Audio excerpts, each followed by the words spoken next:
All right, good evening. Thank you for waiting, and welcome to this very filled and exciting lecture, the David A. Kipper Lecture on Ancient Israel. This has been an exciting lecture series. Please join us next year during the academic year, starting in October, for another amazing series of lectures. This one will focus on a lot of the OI work and faculty, research associates, and the jobs they're currently doing here. So it'll be very interesting and fun way to explore the centennial. And if you are not a member, please do join us. Next year we have a host of centennial programming that you will get first announcements of, you'll get discounts on, and some very special members-only events. So please do join us next year for our centennial. And now please welcome the director of the OI, Christopher Woods.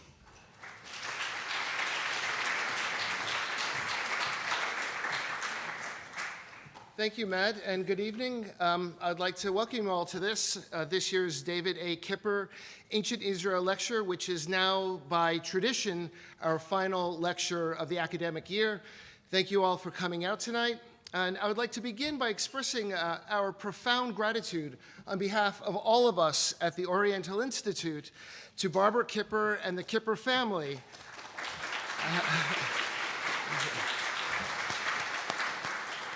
For really their wonderful support of our annual David A. Kipper Ancient Israel Lecture Series, which began in 2013. This lecture series really markedly expands the OI's educational offerings focused on ancient Israel, and at the same time, it furthers our goal of convening leading scholars in the archaeology, philology, and history of the ancient Middle East. This is our 7th Kipper Lecture. But it's important to point out that the Kipper family's support of the OI doesn't begin and end with this lecture series. Rather, they've been steadfast supporters of the OI for years.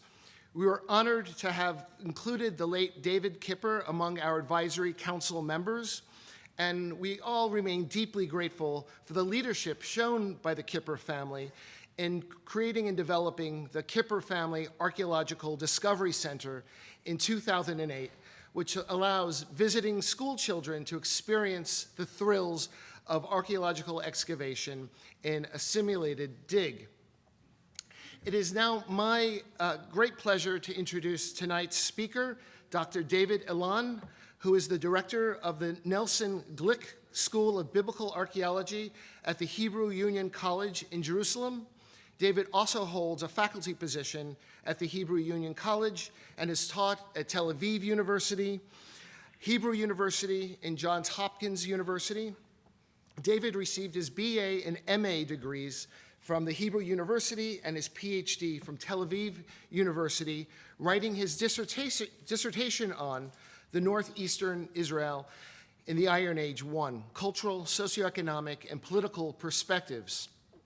David has really extensive fieldwork experience, having excavated, among other sites, at Tel Arad and Megiddo and at Tel Dan, where he has been served as the director of excavation since 2005. David specializes in mortuary archaeology, religion, and ritual in the Chalcolithic period, the Middle Bronze Age, and the early Iron Age of the southern Levant. He is co-author of Dan 1, History of Excavation, the Neolithic Settlement, the Early Bronze Age Levels, and the Middle Bronze Age Tombs, published in 1996, and of 2014's The Bronze Age Cemetery at Ara, as well as really scores of articles, including quite a number co-authored with our own York Rowan. Now, these studies really cover an impressive range spanning in topic from mortuary customs from the Chalcolithic through the Iron Age, to ritual and ideology, to issues of society and climate change, material and tool culture, ceramics, chronology, and beyond. David is also editor of the Nelson Glick School of Biblical Archaeology Journal. Now, in tonight's talk, How Ancient Israel Began, a New Archaeological Perspective, David will present a new and radical proposal based on his research at Tel Dan for the origins of ancient Israel. And so, without further ado, please join me in welcoming this year's David A. Kipper speaker, Dr. Дэвид Илан.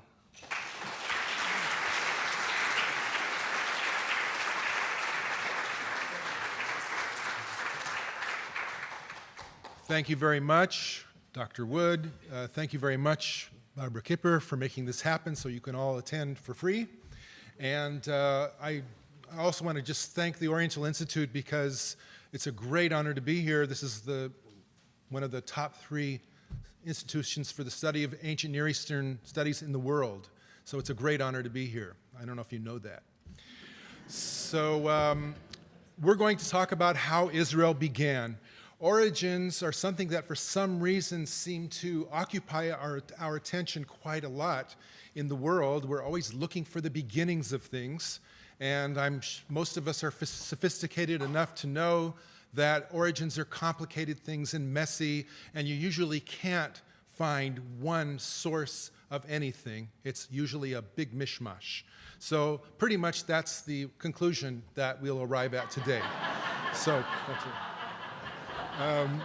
But still, I think I have a certain story to tell. That's what archaeologists do, if you didn't know it already.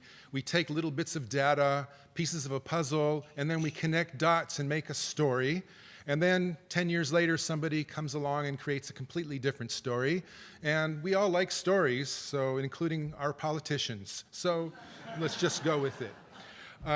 As far as creating stories, of course, the subject of Israelite origins has been so worked over so often. Here are just a few of the more recent examples of some of the very interesting and rich volumes that have been produced about the origins of Israel. I will, of course, found my own thesis on a lot of what these people have done and others before them. My take will be a little bit different.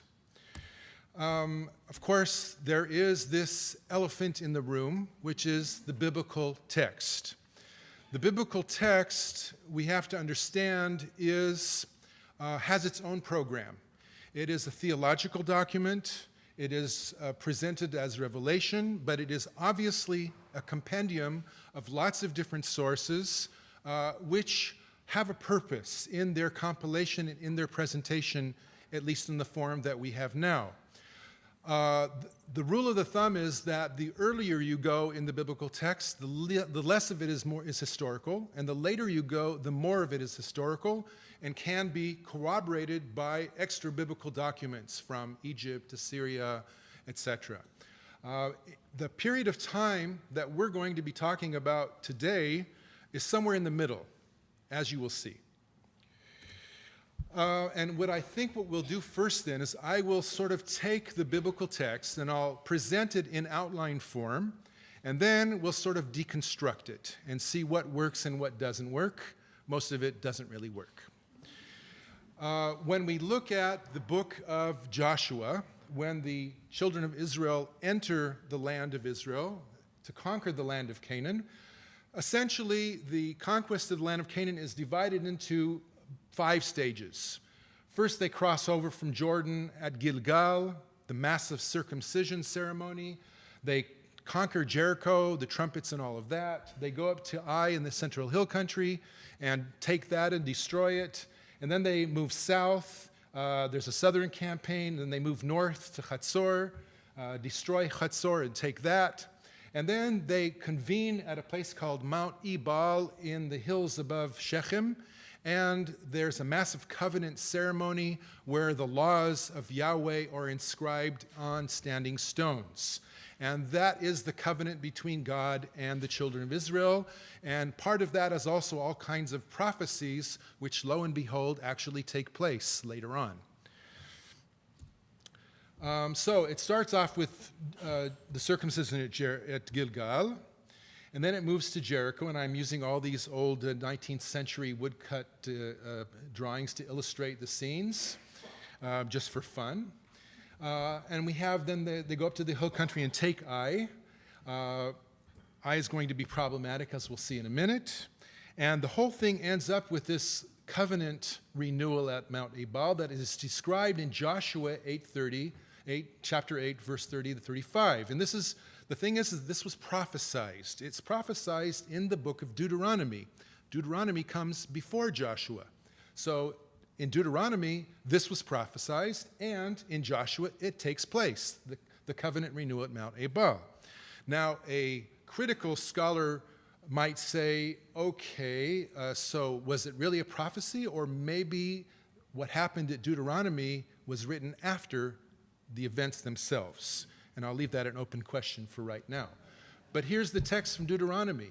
You cross over the Jordan, you'll shut up these stones concerning that which I command you today on Mount Ebal, and you make an altar of stones, and you shall offer burnt offerings, and a few other things. So you might get a sense that I am being deconstructivist and critical, but as you will see, some of this stuff actually appears in the archaeology. So don't be too cynical yet. Ancient Israel was divided up by tribal inheritances in the book of Joshua. These tribal inheritances seem to reflect geopolitical situation probably in the 8th or 7th centuries BC, probably much later when there was already a kingdom in place. And all of this biblical text, for those of you who don't know this, is framed in a chronology. The biblical text contains the year dates of reigns of kings and events that occur. And if you go through and you backtrack through the text, you can get to exact dates. That is how we know when the world was created 5,800 something years ago. We have an exact date. So when people say the world was created in the year X, that's because it's in the biblical text. There is a precise chronology in the text itself. And lots of scholars have used this as a keystone in order to reconstruct historical events. We know that some of this doesn't work. As I said before, the later you go, the more precise it is and it can be confirmed. The earlier you go, not so much.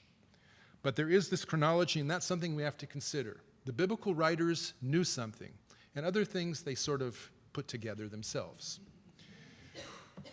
Archaeology is its own kind of testament. It has its own paradigm, its own research format, where we present research questions, and we have our own ways of doing chronology with carbon-14 dating and coins and things like that.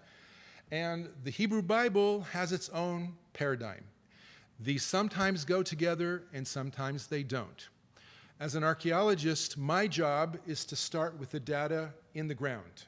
I try to ignore the biblical text and reach my conclusions from the stuff that I pull out of the ground, creating frameworks of inference, and then I'll go to the biblical text and see what works, what doesn't, and what the motivations might be behind what's written when it doesn't work.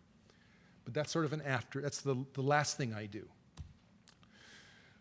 The time frame that we're going to be talking about today is presented here, the very end of the late Bronze Age into the Iron Age, the very beginnings of the Iron Age, of course, when iron first appears as an important material culture item for making tools and things.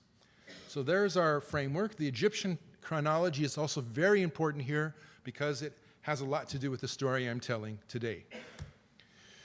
Anybody recognize this place? My backyard. Your backyard. That was quick. So here's Jericho in your backyard. By the way, the word Jericho means the place of the moon, Yereach, Yericho, Yereach. It means the place of the moon. It looks like a crescent moon when you look at it from the cliffs above. And here is Ai. These are places that we know, that we can excavate and have been excavated, and we visit them and we see things. At Jericho, excavations took place already at the beginning of the 20th century, and what was found? Well, according to the biblical chronology, around 1300, 1250 BC, there should be a massive destruction, because according to the biblical text and the biblical chronology, Joshua destroyed it. Guess what? No destruction. There is a destruction from about 1540 BC. But after that, the town was, for the most part, abandoned. There is no destruction. So already back in the 20s, Garstang said, there's a problem here. And Kathleen Kenyon went back to dig it, and she found the same problem. And this was already a bit difficult. Then in the 1950s, but American expedition went to excavate at Ha'ai, up in the hill country, to test the story once again, the Joshua narrative. And the site was excavated, and lo and behold, there is no late Bronze Age destruction of a Canaanite city. There's an early Iron Age occupation, a settlement, but no previous destruction. In fact, the previous settlement of the site its destruction dates to about 2500 BC, about 1200 years before when the biblical account would have it destroyed. So that's a big problem. But here's a hint to the explanation of why that is. The name of this site, Ha'ai, means the destroyed place.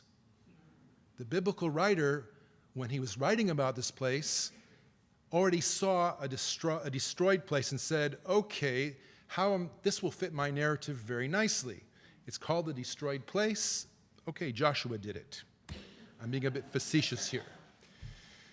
The heartland of the Israelite settlement, according to the Hebrew Bible, is in the central hill country of Israel today, what is now called Judea and Samaria. It looks like this, rolling hills, a chaparral vegetation. It's very dense, very hard to clear. This is a frontier. In antiquity, this is not a great place to live. You come here when you're desperate and you have nowhere else to go.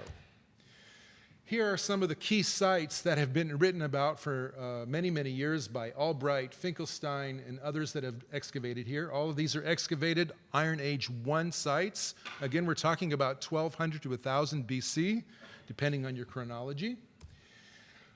Here is the famous site of Shiloh, located in the central hill country. This is where the tabernacle was first rested in the Iron Age, and according to the Hebrew Bible, this was a main cult site. It was a cult center for the Israelites, and people from the various tribes would come and to this place. And it was excavated by the Danes in the 50s, and once again by Israel Finkelstein in the 1980s. And a settlement was found here from the early Iron Age. But guess what?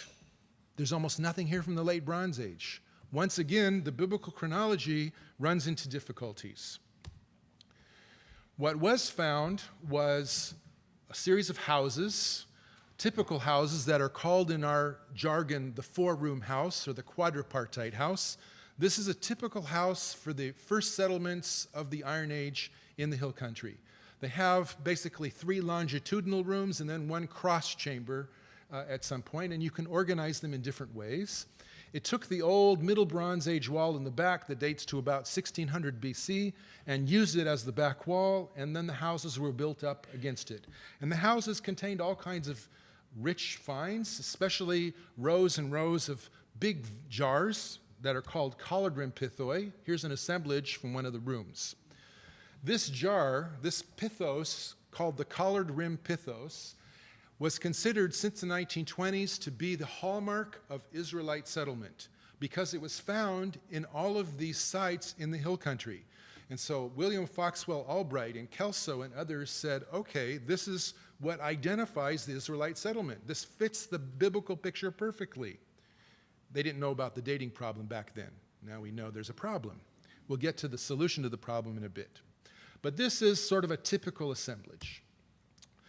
At I also, we have the same kinds of columned houses, variations on a theme, with pillars down the middle of them, also archetypal and lots of collared rim jars here too. This place is located just south of Jerusalem. It's called Gilo. It's now a suburb. It now looks something like that. The site is now gone, but underneath all those buildings was a very small pastoralist settlement with fences and a small house, and it had all kinds of things like this in it. Once again, the collared rim pithoi jars and cooking pots, a very prosaic, simple kind of settlement. Once again, Amichai Mazar, who excavated here, said, this looks like an Israelite settlement. It's in the hill country, and once again, collared rim pithoi. So what happens is sort of a circular argument. Once you say that the collared rim pithoi equal Israelite settlement, when you find the pithoi, you have Israelite settlement.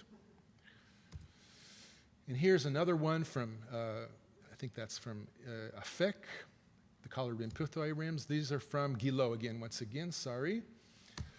And we go to another site which is closer down the hill, the ridge toward Rosh Ha'ain, closer to Tel Aviv, called Izbit Sarta, which is a lovely site excavated by Israel Finkelstein in the 80s, which is a big central four-room house with a beautiful pavement.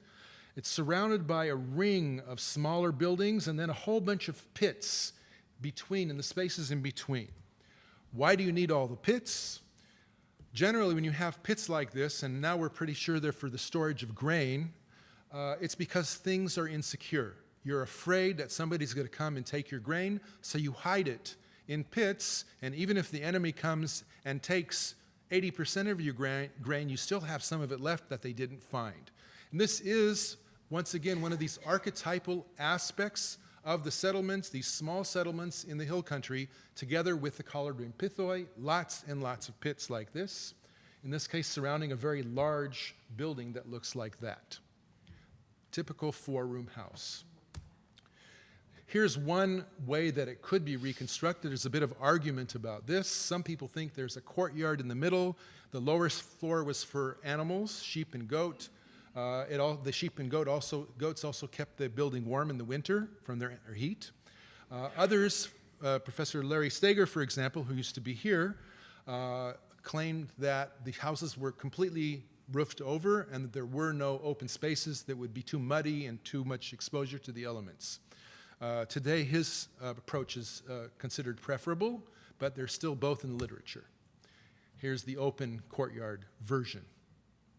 So this is another one of those aspects of so-called Israelite settlement in the hill country. This kind of house becomes totally normative for domestic architecture in the later Iron Age also. When you read about houses in the biblical text, the Book of Kings, for example, or the prophets, they're talking about houses like this. The four-room or quadripartite house was the typical house.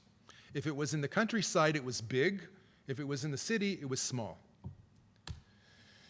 Izbit Sarta also has one of the earliest examples of the alphabetic script. This dates to probably the late 11th or 10th century BC.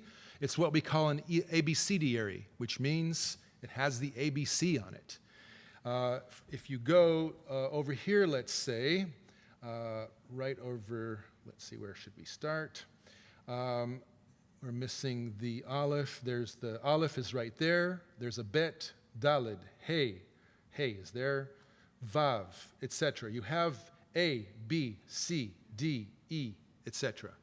This is one of the earliest examples. It starts from the letter here and it goes all the way to the end. This is the taf, which becomes in Latin the T. It already looks like a T. This dates to about 1000 BC. You can also go the other direction. You can start over here, aleph, bet, gimel, daled. You can go both ways. What is this thing doing here? Who would be using something like that? It's somebody who's learning how to write. This is a student scribe. There are a few more like this. So this is a period when there are people who know how to read and write. It's not illiterate. And they're not using the old scripts of the surrounding civilizations. They're not using Egyptian hieroglyphics, and they're not using cuneiform. This is a new kind of script. It's been around for a while, but it's not normative and it's not official. It's what the common folk use. The population density of the heartland, where that's colored in white, Shechem and Shiloh, is in the center of the country. This is the archaeology speaking here. These are where most of these settlements are. And this coincides with the biblical text to a large extent. A lot of the descriptions that we have in Joshua, Judges, and Samuel take place in that area in the biblical text.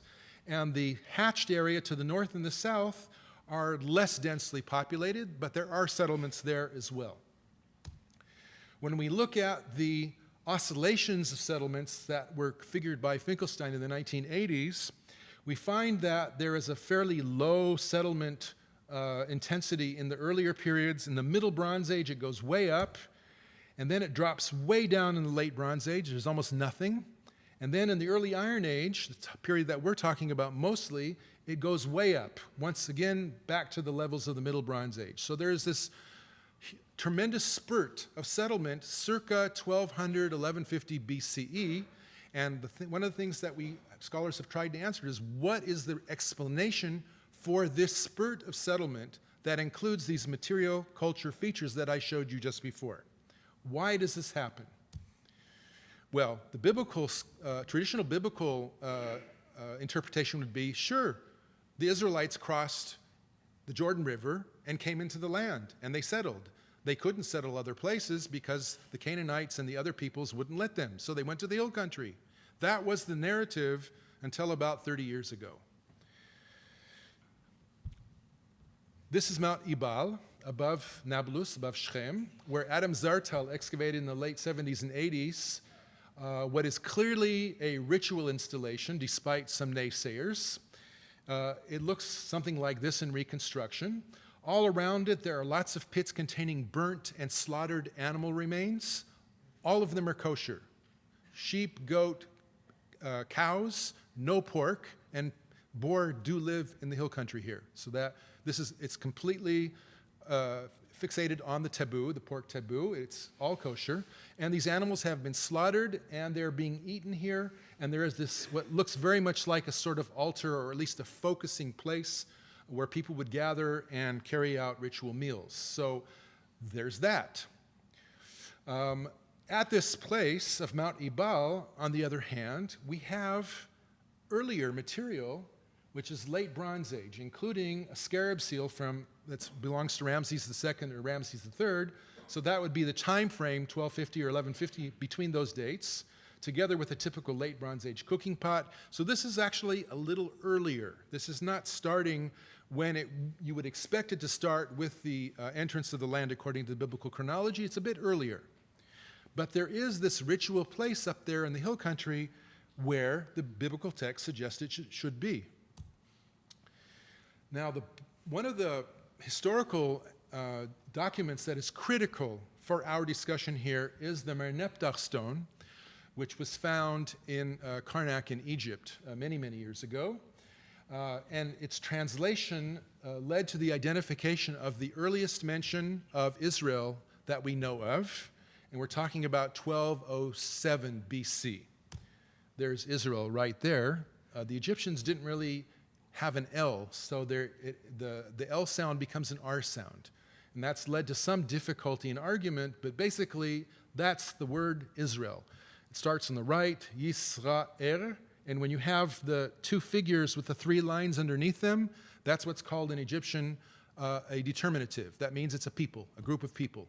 So we know there's a group of people that are called Israel, and they're a group of people, and according to their place in the sequence of geographical names that are mentioned, it pretty much looks like it's situated in the central hill country of Israel. As you can see, you have Ashkelon, Gezer, Yanoam. You're going from south to north if you're looking at it from an Egyptian perspective, and then Israel. Israel is laid waste, and his seed is not. The Egyptians totally decimated Israel, and there's no more Israel. Obviously, that was an overstatement.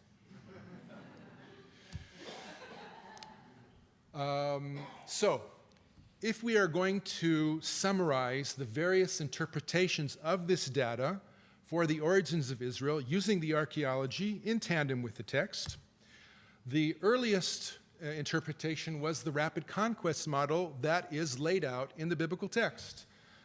Scholars like Albright, Yadin, and most recently Bentor have championed this view that the text itself shouldn't be doubted, and maybe some nuances are off, but basically the narrative in the Bible is pretty much what happened. A somewhat later interpretation suggested looking more at Bedouins surrounding us and looking at earlier narratives from the Genesis and things like that, that the Israelite conquest of the hill country was actually a gradual affair. There was an infiltration of Bedouin-type elements from the east and the south that settled in the hill country, and this was the German viewpoint that was adopted also by the Israeli scholar Aharoni. And there was a lot of argument between these two schools. Later on, starting in the 50s, but especially in the 60s and 70s, with the popularity of Marxist interpretations, Mendenhall and then Gottwald said, actually what is between the lines in the biblical text and what we're seeing in the archaeology, because a lot of the finds are similar to the Canaanite culture in the lowlands, is that this was actually a peasant revolt, and people migrated into the hill country to get away from the oppressive rulers of the lowlands. And the Bible does have memories of this, but they sort of put a spin on it for political reasons. The fourth theory that has become much more popular of late is that this wave of new settlement in the hill country actually represents nomads who always had lived there, but when they were nomads, they didn't leave enough material culture to be able to identify them archaeologically. And once it was critical for them to establish sedentary settlements because of the collapse of empires all around, then they started building buildings, adopting an old kind of pot, the collared-rim jar that they copied from Middle Bronze Age ruins, and they started making pits and terraces, and these are sedentarizing nomads. And that's why we suddenly see them, because they had to settle down. And this is still, I think now, the most current explanation that a lot of people go by. One other variant of the previous two is the ruralizing peasants theory that Larry Steger most recently championed, and it makes a lot of sense also. And that is that people who no longer had access to land started going into the hills, perhaps being encouraged to do so, and started making terraces and pits. And this was not about rebellion so much as just the need to expand the agricultural potential that was limited in the lowlands. So these are pretty much the 5 existing theses at this point in time. And if you read through the books that I showed you before, this is pretty much the narrative you'll get. Right now, the last 2 are the most popular interpretations of the archaeological data to explain this rapid establishment of settlements in the hill country. Now we get to the Egyptians. What about the Egyptians? So let's do just a brief review of how Egyptian rule administered itself in its conquered territories, in its province. It wasn't actually a colony, it was a province in Canaan. This is our big picture of the empires of the region at the time. Initially, the Egyptians, after having ejected Asiatics who actually controlled the northern part of Egypt in the late 16th century BC, they themselves began a program of razzias, raids, conquest, plunder into Canaan, into the southern Levant. They had a minimal presence at certain places, probably in places like Gaza, Jaffa, Megiddo perhaps, but not much beyond that. And the idea was just to plunder. Take a bunch of cattle, take slaves, take some firewood, and then go back home. And make sure that the people that are there know that if they don't send olive oil and wine, which were the big products and the necessities that Egypt required, they were going to send another plunder expedition. That was the motif. It worked sort of, not great. Phase 2 of Egyptian rule in the 14th century BC was a period of introversion, the Elamarna period. I'm sure you've heard lectures about this here at the Oriental Institute. A period when King Akhenaten adopted a new religion in a political attempt to shift the power from the Amun priests and their holdings and to re-centralize authority and control with the king. And he built a new capital at a place called Elamarna, and there's a whole correspondence associated with that, including letters from Canaan. From those letters that you see in the lower right-hand picture, we know that things were falling apart, that Egypt did not have good control, and the petty princes, the vassal kings were warring against each other, and it was a catastrophe. Akhenaten, Tutankhamun that dynasty ended. That was the end of the 18th dynasty. Horemheb stages a coup d'etat, and a new phase is embarked upon, what I would say call phase 3 of Egyptian rule, when Egyptian power is reasserted in the 19th dynasty. And here we're talking about the 13th, 12th centuries BC. At this time, there are 2 big empires, which are the superpowers of the time, who are, for the most part, at a standoff, but they're constantly jockeying for power, and the zone between them is the place of conflict. Various vassal kingdoms and petty princes are shifting alliances. The Egyptians are very worried about this, and that is when Ramses II, first Seti I and then Ramses II, embark on a rearmament program. A new capital is built in the Delta at Pi-Ramesses in the Delta area, as you see down on the bottom, as a staging point to reassert control over the north. And it is essential to bring the southern Levant, Canaan, under control as well, and not have all these brigands and petty kings fighting with each other, because they have to make sure that the Egyptian crown can maintain its authority in its holdings. And the Hittites are a big problem.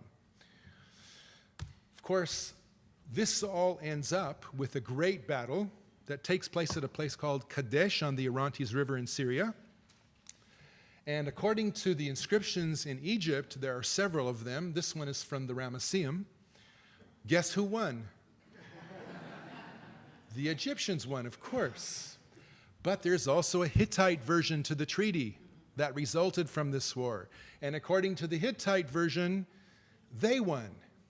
But the additional text tells us that there are agreements.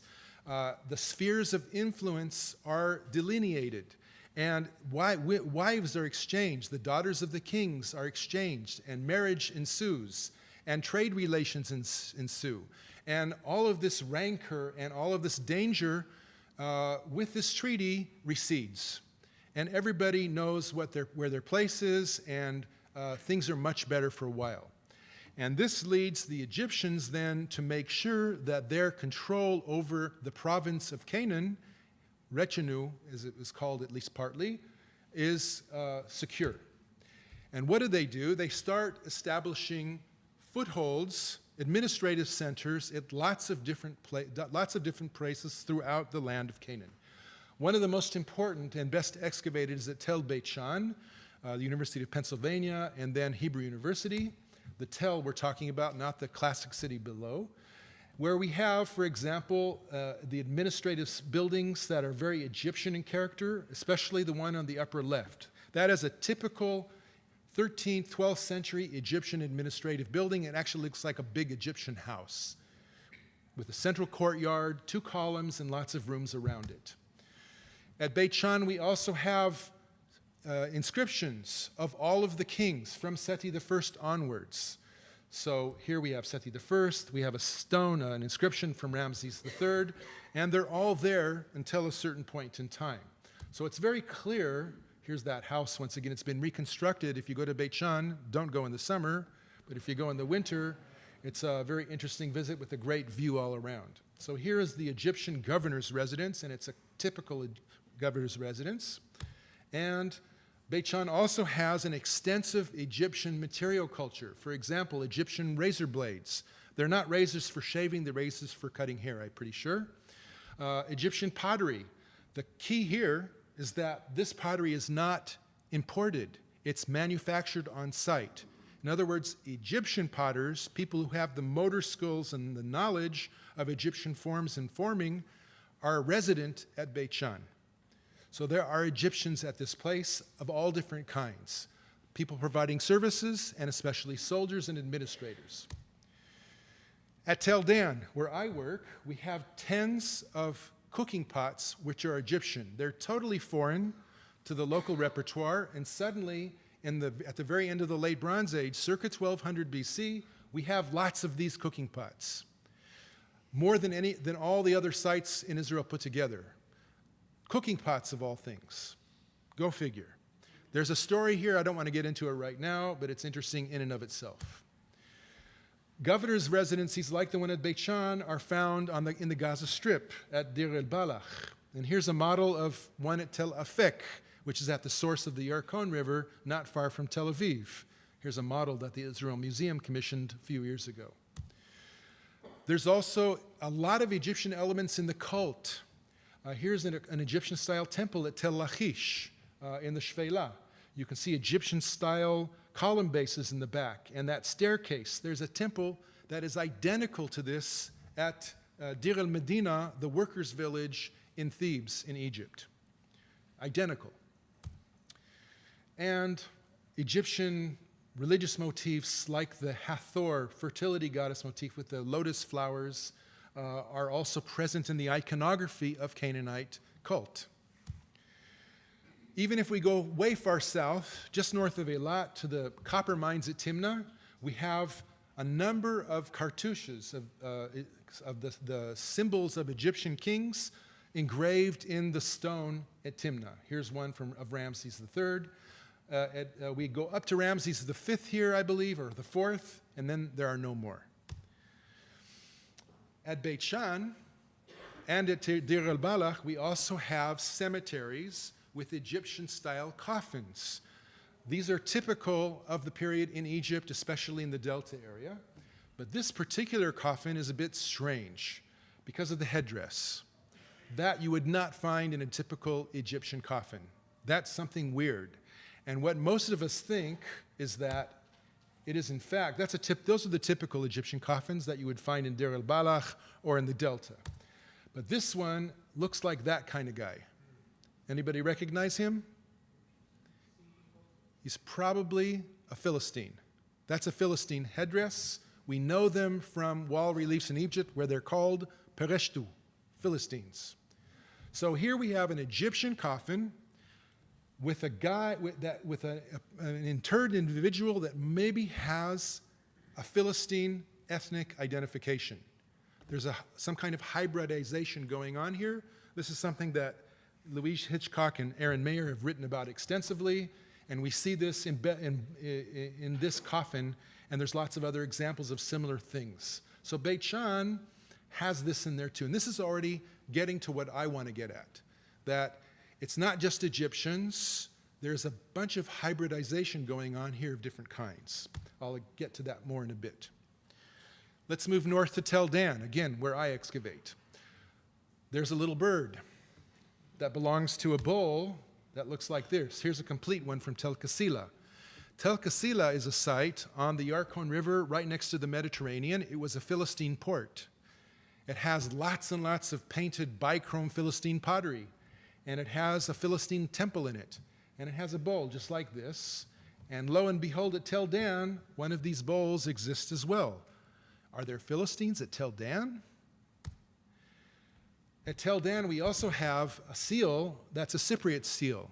You will never find this kind of seal in Israel, at least not in the hill country. You might find it on the coast in one or two cases at Ashdod, in a Philistine site.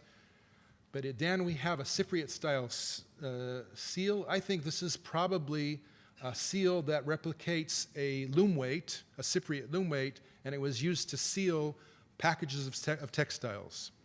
But that's another thing I don't want to get into right now. These kind of pithoi, we talked about the collared rim pithoi. We have lots of them at Tel Dan, but we have these also in their hundreds, tens of complete vessels like this.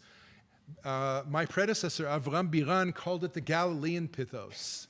But you know what? That pithos form with the broad mouth and the handles on the shoulders is exactly the same kind of pithos we find in huge numbers in Cyprus and at Ugarit on the Syrian coast and in Tyre. This is a maritime pithos of a Cypriot type, and it's being manufactured by potters living at Tel Dan in this period, just when we have the birds and we have all the other stuff. Here we have a little figurine head from Tel Dan. This is probably part of what's called an Ashdod figurine, a Philistine female figurine. You can tell she's female, I hope. Some people think this is a birthing goddess, a goddess that is supposed to help women give birth, and that's probably a birthing stool, which is much better than what we do in hospitals today. We also have a Mycenaean-style mourning figurine. I wish it was complete, but there's no doubt. There are all kinds of ritual elements here that go to Greece, that go to Cyprus, that go to the Eastern Mediterranean maritime zone at Tel Dan, which is an inland site. We also have this little sanctuary with a little Holy of Holies with a model silo sanctuary, and a few other ritual items in it. And this looks very much like a whole bunch of temples that we find on the coast at Tel Kasila, but also at Cyprus, at Enkomi, Kition, Philokopi in the Greek Peloponnese Islands, the Cycladic Islands, excuse me. This is, in my estimation, this is a Sea People sanctuary. Maybe not Philistine, but it's something that that comes to us from the west, from the maritime zone of the Eastern Mediterranean. So why are there so many elements of Sea People material culture in Egyptian control centers, like Tel Dan, like Beit Shan? There's also a bunch at Megiddo. Why are there so many of them here? And might these be connected to the four-room house in some way, the collared rim pithoi in the Central Hill Country, and these sites that are located in the Central Hill Country? Now let's remember that the Merneptah stone mentions Israel as a belligerent force. They're not friendlies. And Merneptah left this victory inscription as a result of a punitive expedition to reassert authority circa 1207 BC. So the Israelites that are mentioned here for the first time are not friendly to the Egyptians. They are dangerous. And that's part of the key here. And let us then also remember that the markers of Israelite settlement, those houses and the collared rim pithoi on the right, happen at exactly the time when the Egyptians have reasserted their control after the battle at Kadesh, when there are still Egyptians in the land of Israel, in Canaan. This is when the Israelites are mentioned. The Egyptians are still there. Now, here, this is a place to point something out. Think about the biblical text and the story of the conquest of Israel. Think of Joshua. Think of Judges. Where's Egypt? Nothing, nada, it's missing. You would think that if it was a story that was contemporaneous with political and geopolitics, Egypt would be there, but they're not. Nadav Neiman, a famous Israeli historian, suggests that the biblical texts, the writers, were writing this down 500 years later. They just forgot that the Egyptians were still there. And what was important was the Exodus narrative and the conquest of the land. They just didn't bother with the Egyptians already being there. I don't know. I'm not convinced. So there is this contemporaneity that we have to deal with in our interpretation. Collared rim pithoi occur in great numbers, not just in the hill country, where there are these small fragmented settlements and you have fragments of collared rim pithoi. They're found in great numbers in places like Tel Dan, which was an Egyptian control center. They're found in their hundreds at Tel Megiddo, excavated by the University of Chicago. You also find quite a few at Beit Shan and at Afek and Lachish. Some of them have gone unidentified, by the way. The excavators weren't expecting to find collared rim pithoi, so when they found pithoi, they were just pithoi. They were not collared rim pithoi, because that didn't fit the narrative. I got news for you. Archaeologists tend to find what they're looking for. So, collared rim pithoi are found in their hundreds at Tel Dan. And I'm claiming that this vessel form was actually introduced not by the Israelites copying an old Middle Bronze Age form. I'm suggesting that they were introduced by the Egyptians. One of the keys to this interpretation is that their volume is highly consistent. It doesn't vary in the earlier contexts by more than 7%. So this is a standardized form that's being manufactured to a standardized volume in order to provide, to allow for the provision of someone with standard quantities. And that's why these vessels are located so much in Egyptian centers, like Tel Dan. Later on, in later levels, the consistency of the standardization changes. The variability becomes 15%. Something happened. This needs to be checked a little bit more. We need more statistics. But something happened to make the standardization dissipate. I'll get to that in a second. So if these are Egyptian, why are they in such quantities in the Central Highlands? So, about an hour ago, we were having dinner in the Quadrangle Club, and David Petraeus was giving a lecture there. And he probably was talking about his Petraeus doctrine. So I'm going to talk about that right now, too. The Egyptians, in order to establish control in this last phase of Egyptian rule, decided that they needed to inundate the countryside with control centers. They set up all these Egyptian residencies in all these places that we talked about before, and I just gave you a few of them. There's something like 27 of them throughout the country. But part of this surge, this inundation, was to settle the highlands and pacify the locals, the rebellious elements.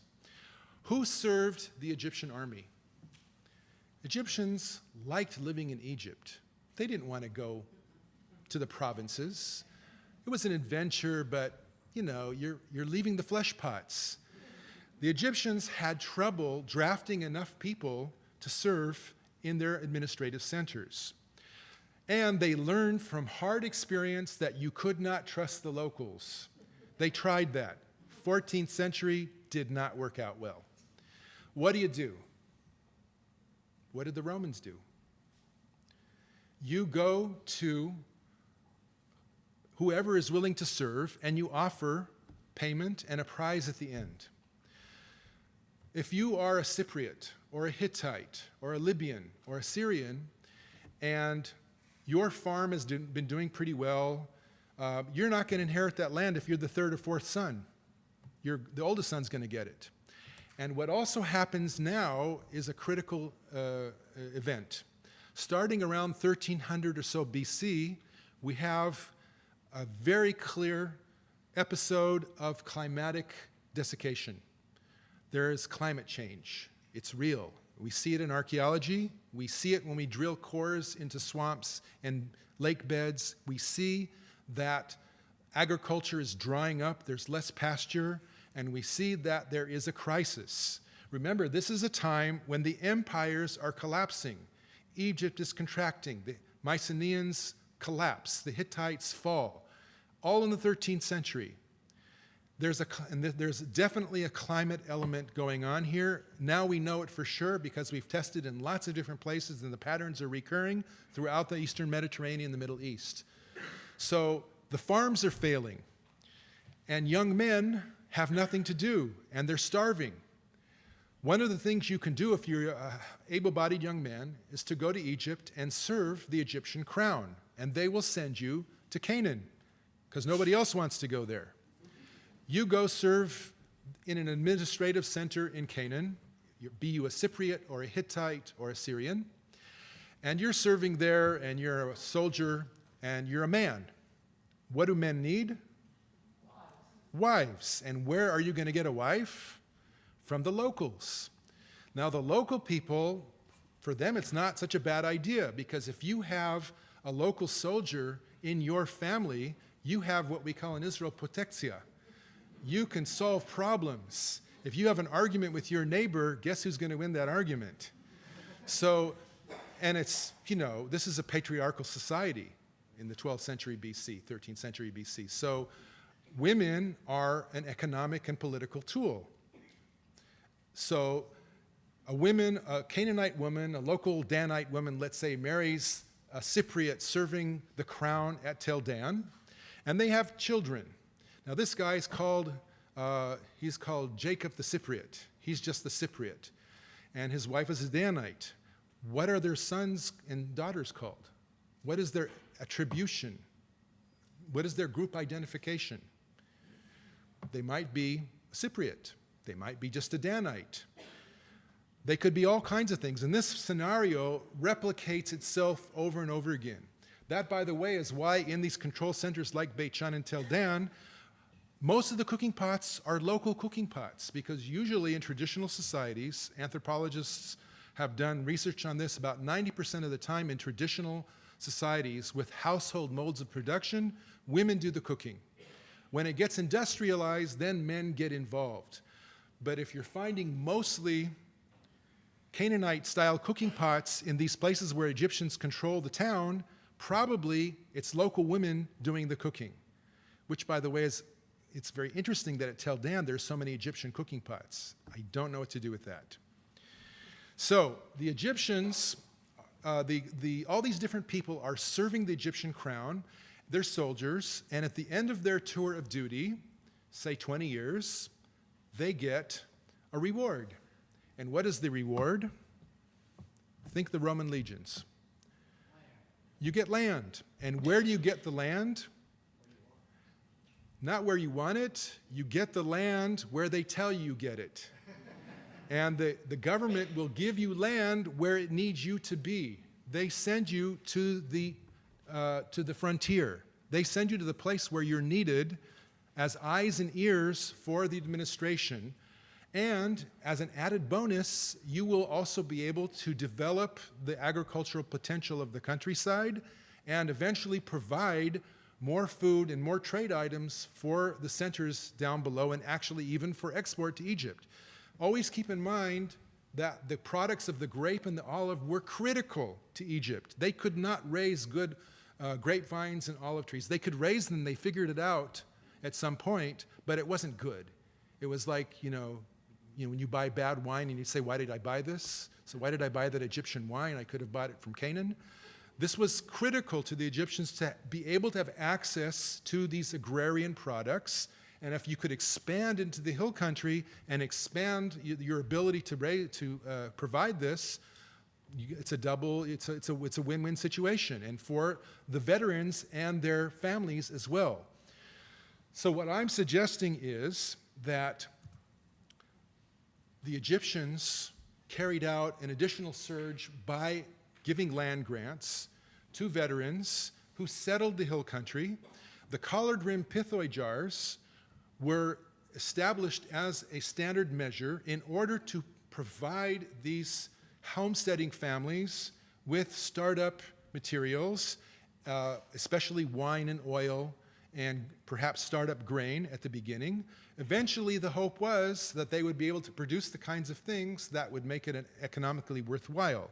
At the beginning, the hill country did not produce olive oil and wine. Not yet. That happened probably at the end of the 11th century, 10th century, once the terraces started getting built, and once things calmed down, and once agreements were made. But in this phase, when the Egyptian agents are settling the hill country, they are mostly focusing on farming, grain farming in the valley bottoms, raising pastoralism, sheep and goat, textiles, things like that.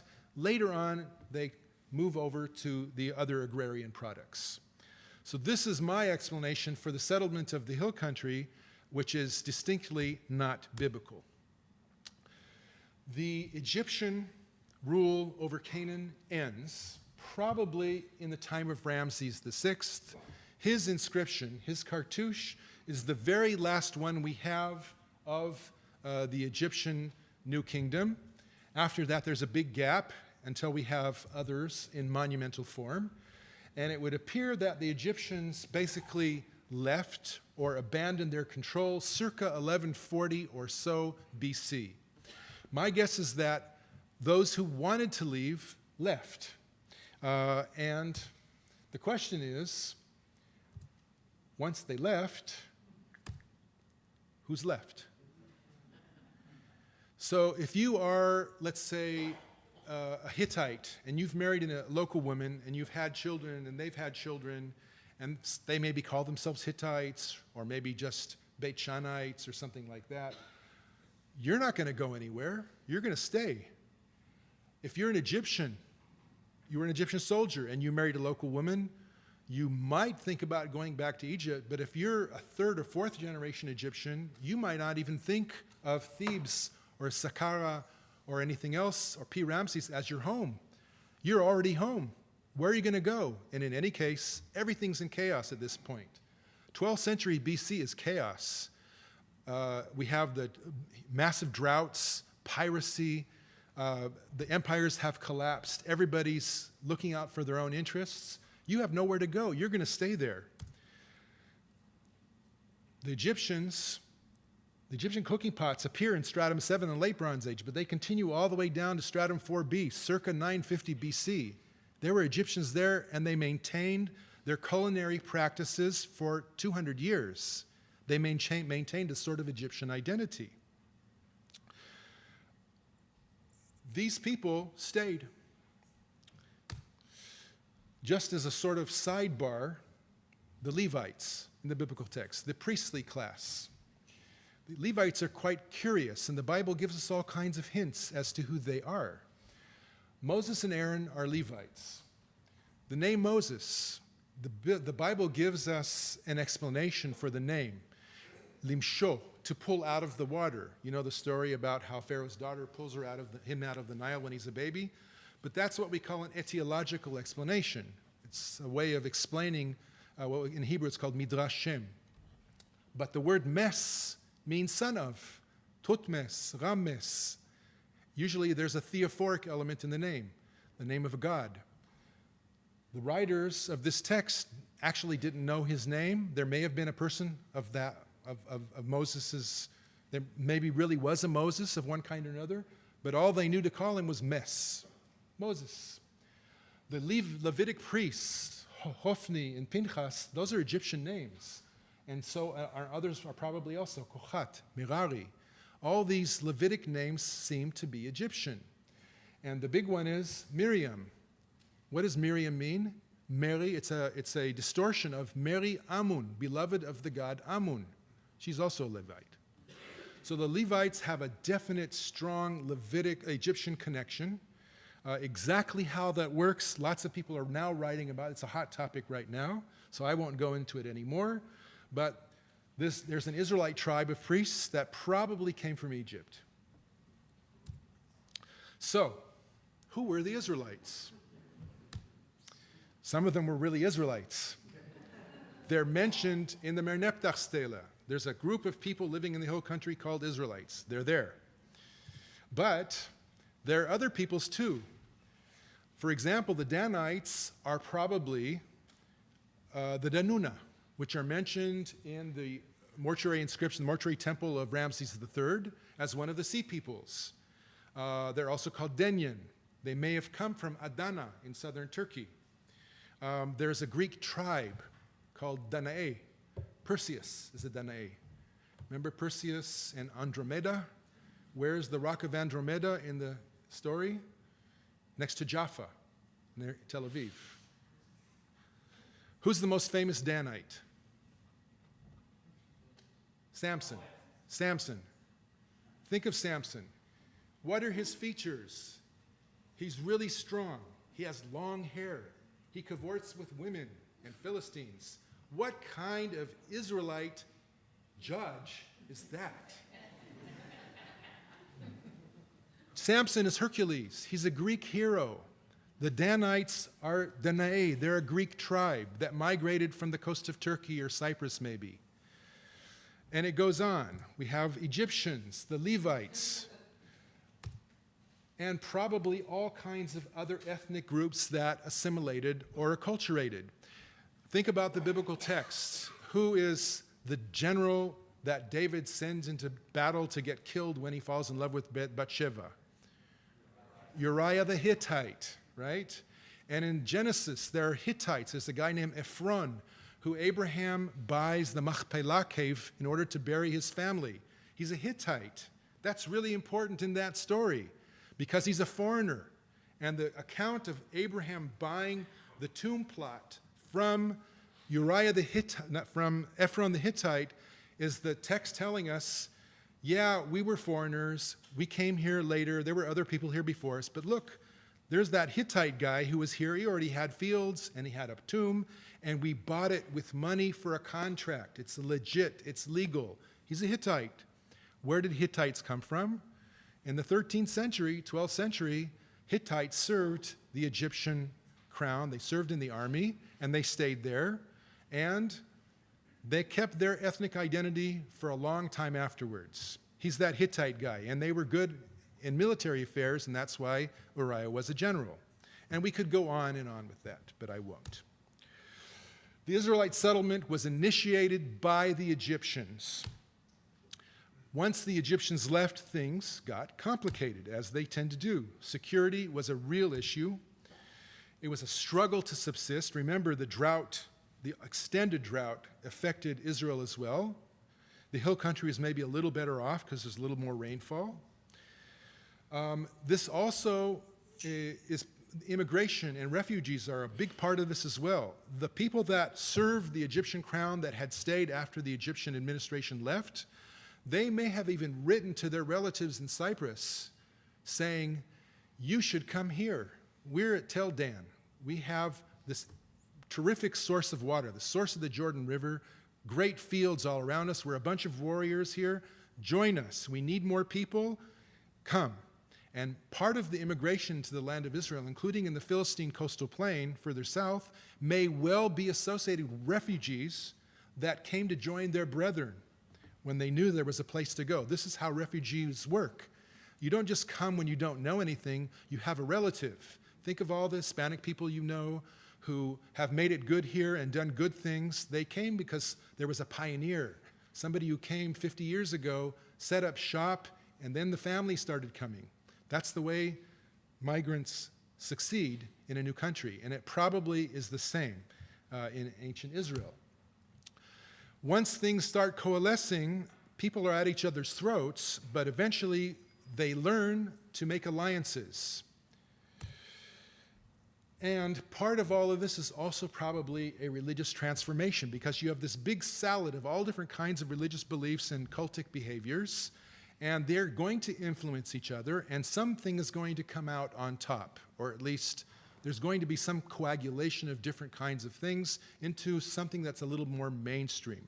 And I would suggest that the description in the biblical texts of ancient Israelite religion crystallizing at this time actually finds its echo in the archaeology as well. And that could be a whole other lecture. I won't do it now, but there's data to support that as well.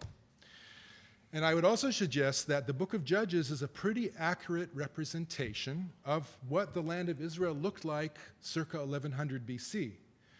The conflict, the charismatic leaders that come up and then fail or succeed, and that eventually you need to, the nation coalesces in tribes initially, shifting alliances, as we said, borders become established that are more clearly recognized, and kingship is established, first with Saul, then with David. Of course, Samuel was made sure to tell everybody, are you sure you want a king? It's not always a good idea. There is a downside. But they decided they wanted, and that was probably because it was something that was needed at the time, because there was a big enemy, especially in the south, the Philistines. But again, that's another subject. Thanks very much.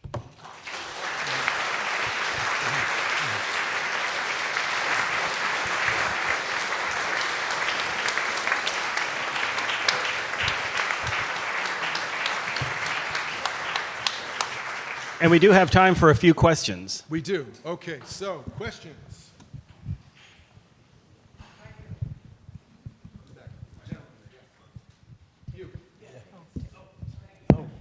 Okay.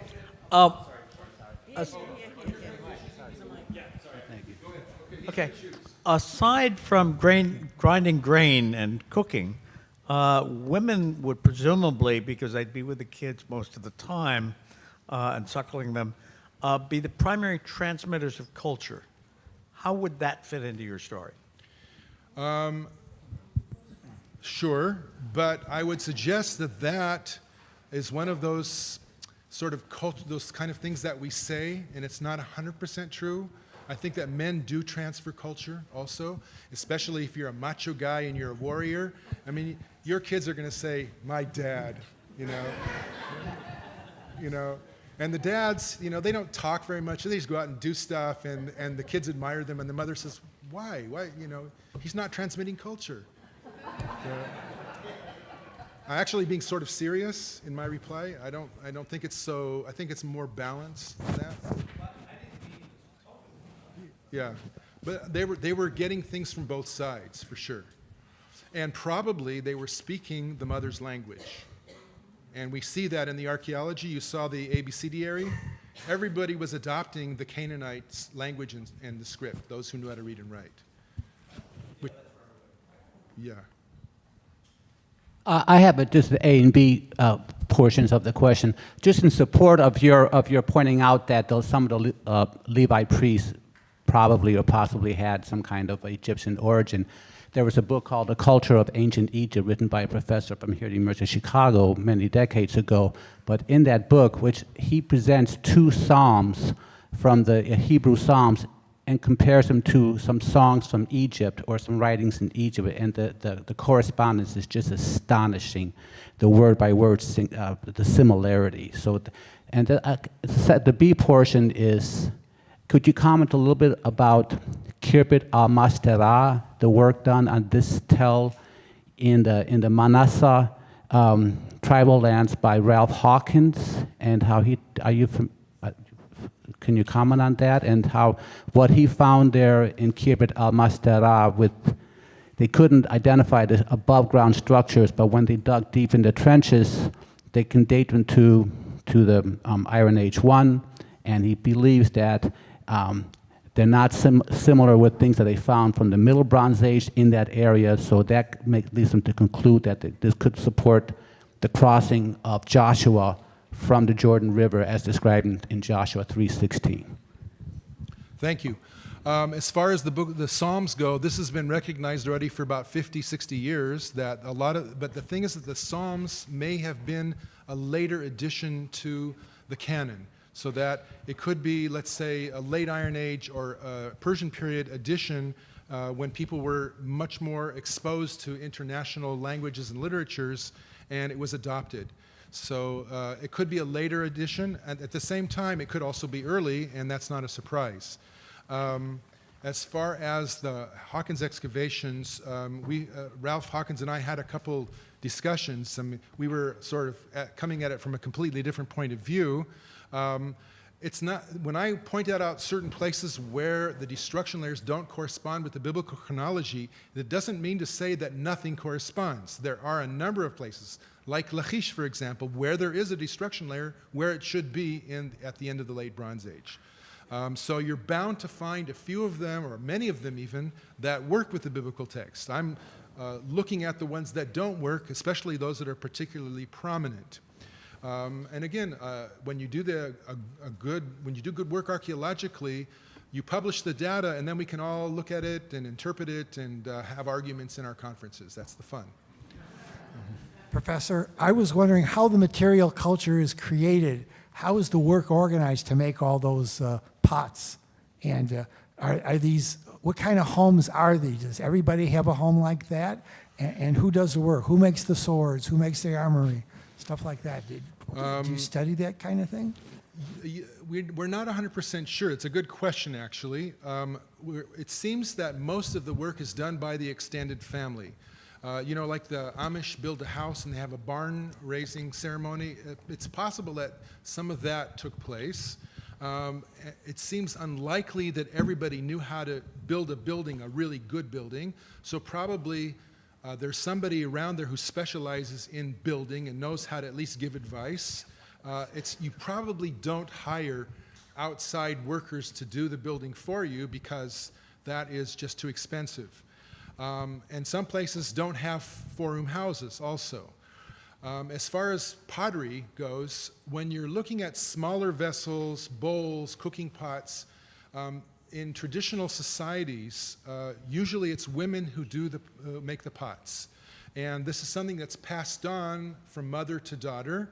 And somebody before said that the woman is usually in the house with the children, which means that certain activities are more confined to women in traditional societies, and that is cooking, grinding of flour, and taking care of children. They're in the household while you're doing these things, and making pottery from time to time.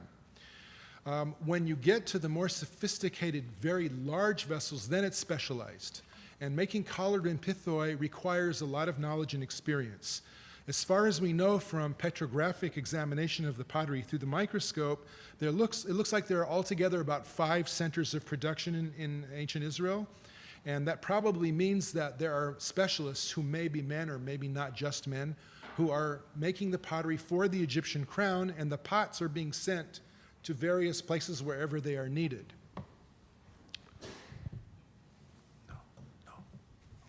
And we have time for one final question. Don't have to. I'm just curious, has there been any genealogical studies of either burials in that area from that time or current populations that can trace back their genealogy to Cyprus or other parts of the Middle East to confirm some of the conclusions So that like you've DNA? drawn? Yeah. So it's just beginning. You know, in order for DNA to be viable, you have to have collagen in the bone. And if there's no collagen, then you can't do anything with it. There are some examples of where collagen has been preserved. Here's the big problem with burial of people. In the early Iron Age, people stopped burying their dead. All the Philistine sites from the 12th and 11th century BC, there are no cemeteries. So, as my colleague Bill Deaver sometimes says, they died in the Iron Age and they were buried in the Iron Age 2A. But something changed radically, so we don't have the human bones to be able to analyze them. And if we do have them, in the rare cases we do, a lot of times there's no collagen left.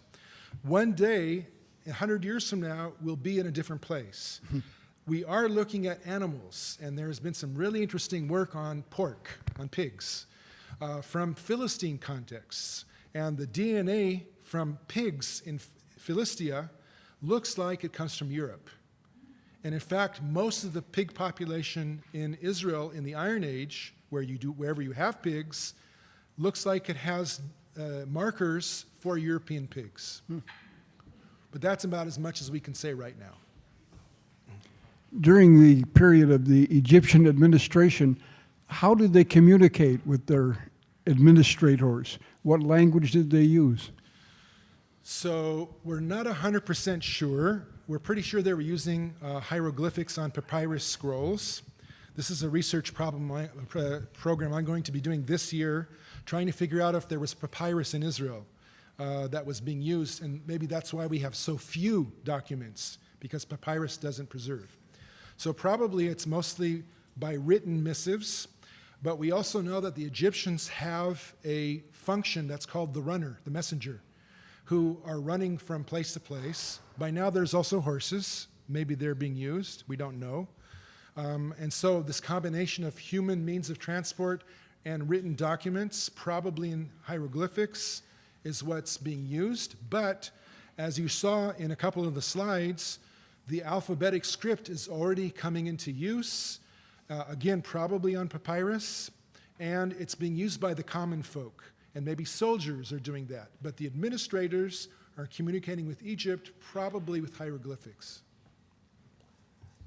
I have a logistical question.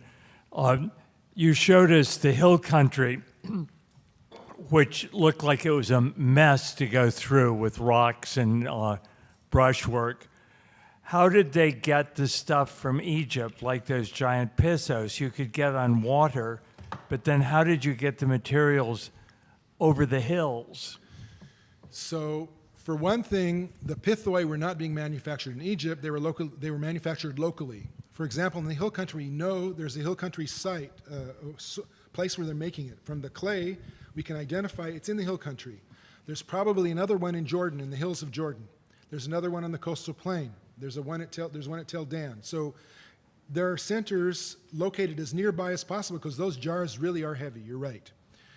As for other things, probably the roots run at the base of the water courses, at the gulches, not on the hills, and not so much, and not in the middle of the streams, but at the edge. That's where the trails are today, and they're using donkeys. We're not using horses or mules yet; it's donkeys. So donkeys can pretty easily get through a trail that goes along the bottom of a slope. Folks, can we thank our speaker one more time?